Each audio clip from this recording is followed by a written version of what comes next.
Yan yung kanilang tuk-tuk dito. Tuk-tuk daw yan, ah. Ayan. So, ang price dyan is per car, hindi per head. Hi guys! We're here at the tuk-tuk. We're going to Moana. Oh, yan. Hi youngsters! Welcome to Moana Cafe.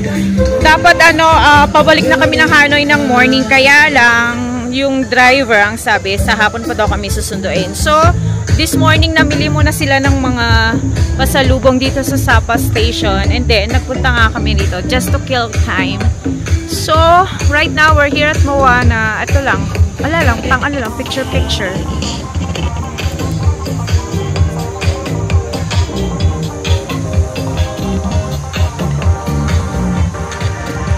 This one is the replica of the Bali, awan ko yung temple. Yan, kunyari nasa Bali ka. Dito lang pala nagpipicture yung ibang vlogger. Kunyari nagpunta ng Bali, Indonesia. Yan, ang ganda ng view. This is great for Instagram picture. O, diba? Meron pang water dito sa may piano. Oh, nice. And then, yan yung pinakasikat dito, yung nasa, yung nasa website nila. Yung nakikita nyo sa mga reels, ayan, yung kamay. Ayan. Actually, ang maganda dito yung view, hindi yung yung picture lang. I like the view.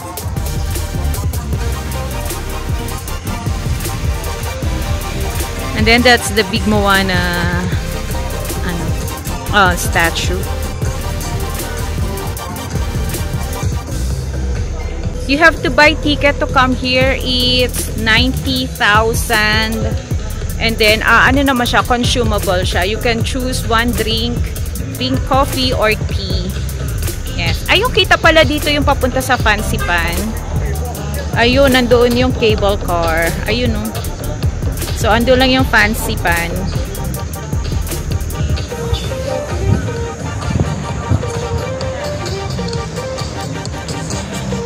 So, there you go guys. Yun lang. If you want to kill time, you can come here dito sa Moana, Sapa.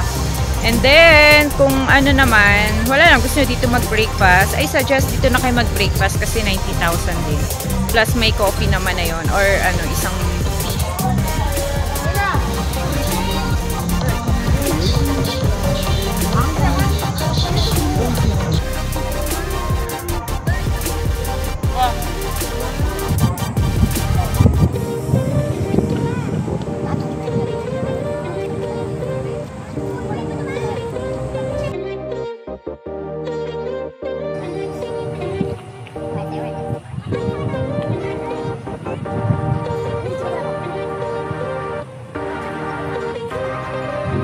itatry namin yung egg coffee. Ano ba talagang lasa nito? Kasi sabi ng mga vlogger, sarap ito. Try na. Malamisa. Who knows? So, ito yung egg coffee from Sapa. Ayan. Rochelle, game. Tikman mo. Let's see your Okay. Gonna try. Alam, nakabahan ako. Kasi, sabi nila parang yung pagka-inner. Kasi yung egg siya. Kahit yung egg. Yung hinahalo. Parang frothy. Oo. Tapos ito, di ko alam kung ito yung pulaw ng itlog na... Okay. Sige, ihalo mo. Haluin na natin na. Sige, Julius.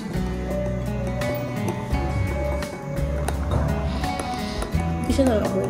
Pero... Lasang manok ba?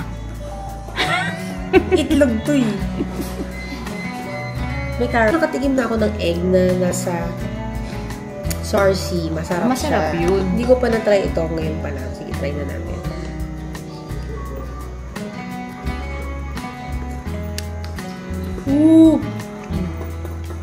Ang tapang ng coffee. Tapos yung egg, yung nasa aftertaste siya. Yung lansa niya.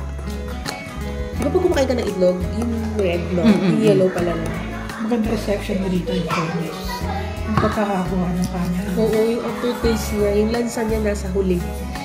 Unang sip mo, yung sobrang bitter na coffee. Tapos, Inin mo na. ayoko na malansa. Ano? Ganun lang yun? Dapat tikman. Sige, tikman mo ni. Sip mo lang. Honest opinion. Okay, yun yung honest opinion.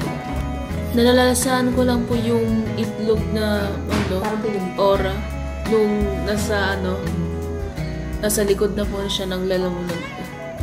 Tingnan mo yung itlog, lasang itlog sa huli. Problema yata. Wala siyang panlasa, may COVID siya. Hindi, yung pait lang nilalasahan ko. Wala akong nilalasahan eh. Problema ka talaga. Sige, tikman natin. Ba't pag gano'n kayo tumikim? Nakakutsara. Ang pait eh. Ayun nga. Hindi yun nga, mapait naman daw talaga. Kasi nga ang kape nga Vietnam. yun. Sumabra sa... Pait nga. Ang sarap naman. Okay, hindi mo naman malalasahan yung egg eh. Oo nga. Lansa. Kasi kinain mo yun sa ibabaw. Hindi yung hinalo ko siya, di ba? Ano ba? Masarap siya guys. Pero syempre kung magkakape ko, yung kape na lang, di ba? Ba't ko palalagyan na eh? Nasusapan ka. Kasi ano eh, tawag dito, masustansya pag may itlog. Masarap siya. Try nyo. But there's no harm in trying naman eh. So, syempre pag nasa ibang bansa ka, ina-try mo yung mga authentic dishes nila. So, Oo. ito yung patok sa kanila and Barbecue they wanna go. try it. So, nagawa naman natin. Try nyo yung barbecue go. Pero, Bird. kung magkakape na lang ako ng bird o yung may usual 3-in-1 pero hindi ko na hanapin yung may egg. That's it. Pero masarap yung ano nila, Vietnam. Yeah guys, we were gonna eat bun cha tonight.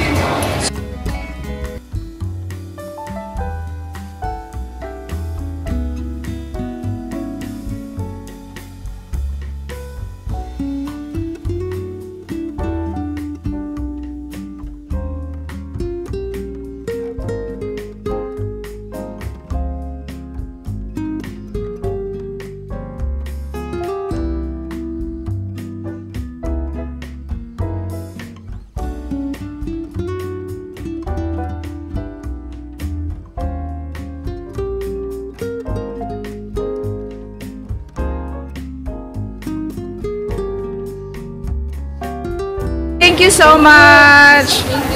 Ang dami niyang nilagay na ano, na patis. Patis to? Sabi niya. Parang ano ata. Try natin. Balitaan mo ako. Kaya lagay mo dyan. It's soup na parang maalat na matamis na hindi ko maintindihan. Masarap. Walang hindi masin. I-try mo muna. Parang hindi naman ako naasiman. Natatamisan ako. Masarap siya. Nahalo yata yan. Itagay natin sila.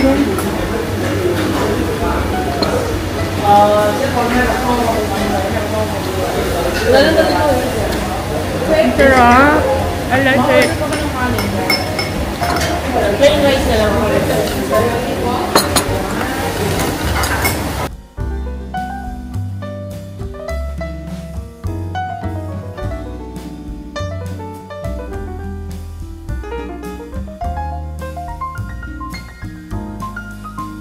Is that the size? Yeah.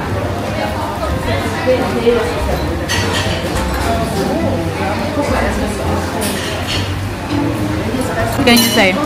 Tako lang. Pero para matabang. Baka unti na unti yung ano, dapat madaming sabaw. Para siyang patis na maanghang. Dali, kumain ka na. Wala pa yung ano mo.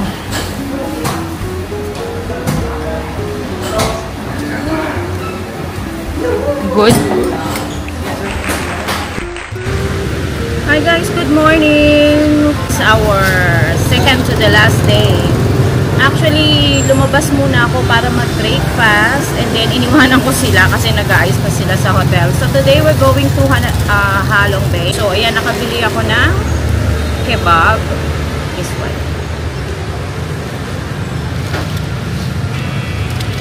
And then, wait ko yung, andito ako ngayon sa may coffee shop, around sa corner lang, malapit sa aming hotel. I ordered 8 coconut coffee. Cold pala to. Yung natikman kong egg coffee kahapon, hot siya. Pag coconut coffee is cold.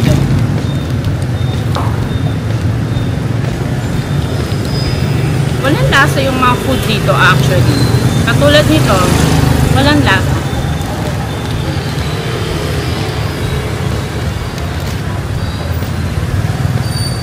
Pwede na. It's good. This is the coconut coffee. This is $60. Medyo pricey siya compared sa egg. Or medyo pricey lang talaga dito. Let's try.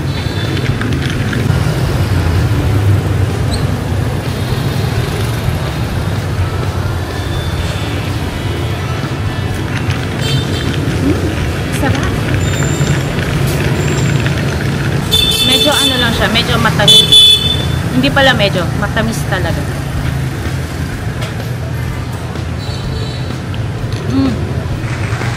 I like this better than the egg coffee. Look guys, nandito ako sa ngayon sa may kanto lang. And ito. Sa may tabing kali ako, di ba?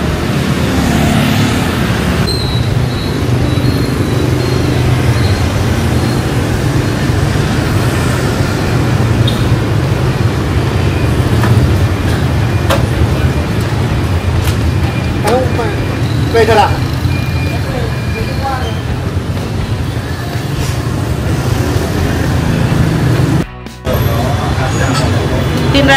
In-order ko lang black coffee kasi wala yung durian coffee. Yun sana itatry ko. This is the black coffee. No sugar. Oh my god, parang napakapait. Let's try natin yung black coffee.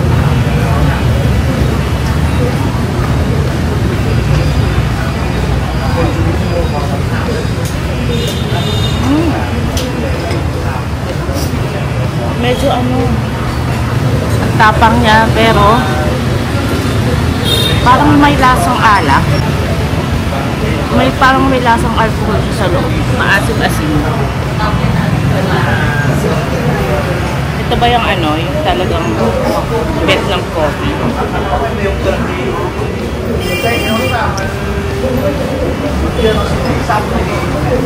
Meron siyang aftertaste. Pero masarap. Masarap talaga siya.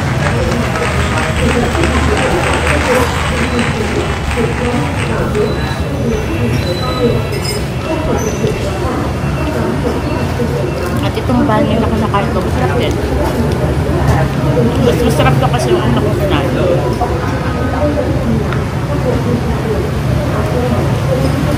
Dito sa sa Vietnam coffee shop, nakita ko yung mga locals na bumibili ng pagkain sa labas at dinadala dito. So ginaya ko na rin. Pwede naman pala yun. So there you go, youngsters. After all the eating, drinking, touring sa Hanoi, it's time to pack up our bags and back to reality. By the way, I booked this airport service via trip.com and mas mura siya compared if you're going to book at the hotel. We had a very wonderful time in Hanoi and Sapa. Hope kayo din, youngsters, including your next travel list ang Vietnam. So once again, come on Vietnam! Goodbye until we meet again. This is your friend, Jaja Yang from Taiwan with Love.